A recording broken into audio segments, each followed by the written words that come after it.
Pues definitivamente el tema palestino-israelí, al que yo he denominado como el genocidio que comete Israel en el territorio palestino de la Franja de Gaza por bombardear indiscriminadamente a civiles, hospitales, escuelas, mezquitas, caminos, zonas residenciales, y que prácticamente ya alcanzamos la cifra de 12.500 fallecidos, y que de esos 12.500 fallecidos, 6.000 son niños y 35%, es decir, unas 3.500, 4.000 son mujeres, y el resto no se sabe si de los hombres mayores de 18 años asesinados pertenecían o no a Hamas. Bueno, pues esto nos habla de la dimensión de este doble rasero que se está pues también teniendo en la reacción de la Unión Europea, de Canadá, de Estados Unidos, de lo que conocemos, vaya, como el mundo occidental, que siempre nos dicen, tanto en la prensa o como en las universidades, nos hablan de un orden basado en reglas, pero vemos que es un orden basado en reglas que pueden romper ellos, sus aliados, que se hacen de la vista gorda, es decir, se voltean para otro lado, se ponen una cinta en la boca para criticar a los propios aliados. Pero no solamente eso, es decir, no solamente es que hayan dejado de decir algo, por el contrario, además, enviando dinero, enviando artillería, movilizando barcos, etcétera. Y esto pues desnuda las críticas que hacen con respecto a otros conflictos, en donde de inmediato se abrogan el derecho para sancionar en el nombre del orden basado en reglas y de las democracias liberales. Por un lado, por otro lado también ver cómo los países árabes y los países musulmanes, es decir, los no árabes como Turquía, Irán, Pakistán, Indonesia, han guardado un estrepitoso silencio con respecto a sus relaciones con Israel, y los que han dicho algo, en realidad no han hecho mucho más que retirar a sus embajadores o llamarlos a consultas, pero no hay una respuesta de alguna manera que en el plano diplomático sea proporcional a lo que Israel hace en la Franja de Gaza. Nada parecido, Braulio, a lo que se hizo con Sudáfrica para terminar con el apartheid a finales de la década de los años 80 e inicios de los años 90. Cero boicots, cero bloqueos comerciales, y por supuesto que hasta este momento en el Consejo de Seguridad de las Naciones Unidas los miembros permanentes se han encargado, particularmente Estados Unidos, Reino Unido y Francia, se han encargado de bloquear cualquier iniciativa de paz duradera que ellos consideran que perjudica al Estado de Israel. Con esto, ¿qué es lo que vemos? Que se escucha mucha alaraca de gobernantes como Erdogan, que ha dicho que Israel es un estado terrorista, Erdogan que acusa a Israel de tener armas nucleares como si eso fuera la gran noticia, es decir, algo que ya se sabe desde hace décadas, Erdogan que le dice a Israel que su final está cerca, pero que ni siquiera ha sido capaz de romper relaciones diplomáticas en forma y fondo, y tampoco de sancionar económicamente al Estado de Israel. Y por otro lado, vemos también a un Irán que por supuesto reconoce que ha armado al Hamas, que ha armado al Hezbollah, que ha armado a los hutíes, que en conjunto han estado probando la capacidad del domo de hierro que tiene Israel para defenderse, pero que a la hora de la verdad,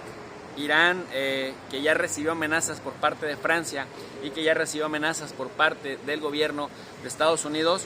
pues ahora dice que como el Hamas no le dijo nada, no les pidió autorización y no les avisó lo que haría el 7 de octubre, pues que ellos no harán nada, aún y cuando en las declaraciones tanto de Ibrahim Raisi, el presidente iraní, como del Ayatollah Khamenei y del ministro de Relaciones Exteriores de Irán han estado refiriéndose al genocidio de Gaza como condenable, como reprobable, y como que le habían pintado algunas líneas rojas, como lo hizo también la milicia libanesa chiita, el Hezbollah. Pues Israel prácticamente ha cruzado todas las líneas rojas,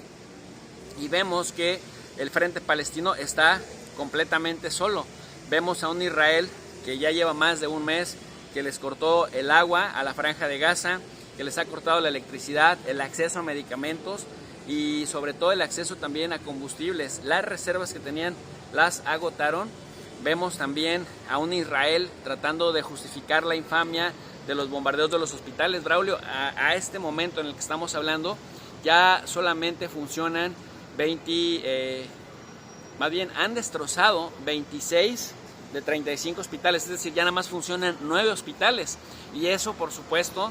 que están funcionando, como decimos en México, de manera coloquial, a medio gas, porque aunque hasta este momento el gobierno de Israel, a través de los videos fake que publican sus funcionarios y luego tienen que eliminar y sacar de las redes, no han logrado probar que efectivamente los hospitales eran centros de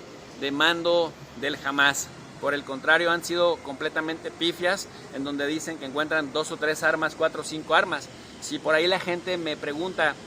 ¿y no había armas en los hospitales? Bueno, hay que recordarles que la Convención de Ginebra, el cuarto convenio de Ginebra de 1949, señala que los hospitales, el personal médico tienen inviolabilidad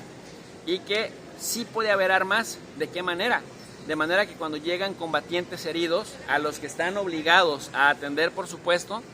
pues los médicos se ven en la obligación de retirarle las armas, de reportarlo a las autoridades competentes, y esas armas quedan a resguardo. El que un ejército llegue, rodee un hospital, lo bombardee, meta un batallón como si dentro le esperara un batallón de resistencia, y cosa que no sucedió, y de pronto entra y dice, encontramos 4 armas, la pregunta es si eso justifica el hecho de que, en primer lugar, no encontraron el famoso búnker, por ejemplo, en el hospital Al-Shifa, el más grande de Gaza, que decían que había esos túneles que decían que había debajo, que ahí iban a encontrar el centro de mando del Hamas. Y bueno, la pregunta es, en términos de proporcionalidad, si se justifica el amedrantamiento de personal médico, cientos de médicos, de cientos de heridos, de cientos de pacientes que están ahí en ese hospital, pues resguardándose también por tratamientos que están llevando a cabo, y que al final nada más digan, encontramos 3, 4, 5, 10 armas,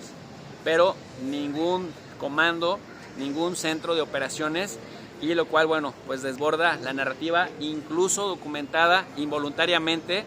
por ellos mismos, que suben videos y luego los eliminan.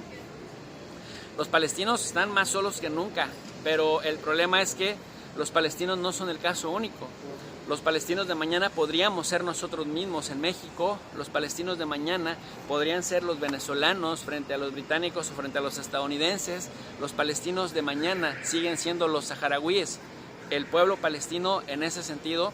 los civiles que han optado por la resistencia pacífica, están más solos que nunca, ahora que ha quedado claro que el derecho internacional está en su punto de no retorno, quebrantado totalmente y sin respeto por ninguna de las partes.